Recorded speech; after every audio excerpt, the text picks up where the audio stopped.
We were on our way home from Grandpa's ranch. This was about a 4-hour trip, and we weren't excited about leaving the ranch or returning home. We'd enjoyed our time exploring and experimenting from morning till evening.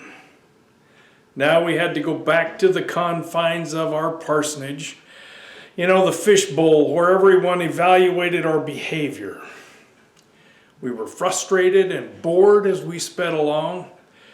So as you can imagine, we began picking at each other in the car.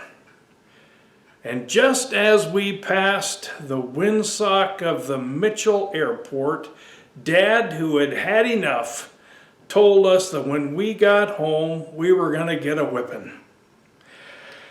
Dad rarely resorted to this level of punishment, but when he did, he intended to make it memorable. For the next 50 miles, we were absolutely quiet. We dutifully unloaded the car when we arrived in expectation of the promised punishment. After some time, Dad called us in, that dreaded moment. He told us that we had suffered enough. He was going to forego any further discipline. Dad had extended the grace he preached about every Sunday, and I remember the relief as though it happened yesterday. Each of us is born with strengths and weaknesses, and we often take credit for our strengths while we blame someone else for our weaknesses. The truth is, both are given for a reason. Strengths are to be leveraged for the benefit of all. Weaknesses are to reveal our need for mercy and grace. When we see others succumb to their weaknesses, how do we respond? God, I thank you that I am not like other people. That's in Luke 18:11. Or, God, have mercy on me, a sinner. That's Luke 18:13. The response of Jesus was, I tell you the truth, this man rather than the other went home justified before God.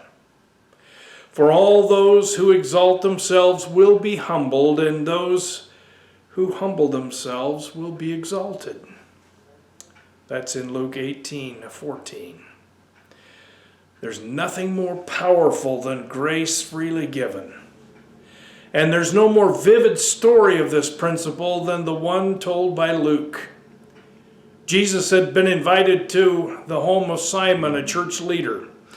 A woman of questionable reputation had slipped in and was washing Jesus' feet with her tears and drying them with her hair. Then he turned toward the woman and said to Simon, do you see this woman? I came into your house. You did not even give me any water for my feet. But she wet my feet with her tears and wiped them with her hair. You didn't even give me a kiss. But this woman, from the time I entered, has not stopped kissing my feet. You did not put oil on my head, but she has poured perfume on my feet. Therefore, I tell you, her many sins have been forgiven, as her great love is shown. But whoever has been forgiven little, loves little. That's Luke chapter 7, 44 through 47. My dad often said, your actions speak so loud, I can't hear a word you're saying. The church leader in this story had a critical spirit. The woman gushed with gratitude.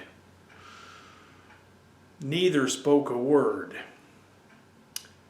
Both communicated volumes. As you go today, remember your actions. They speak a lot. Bye-bye.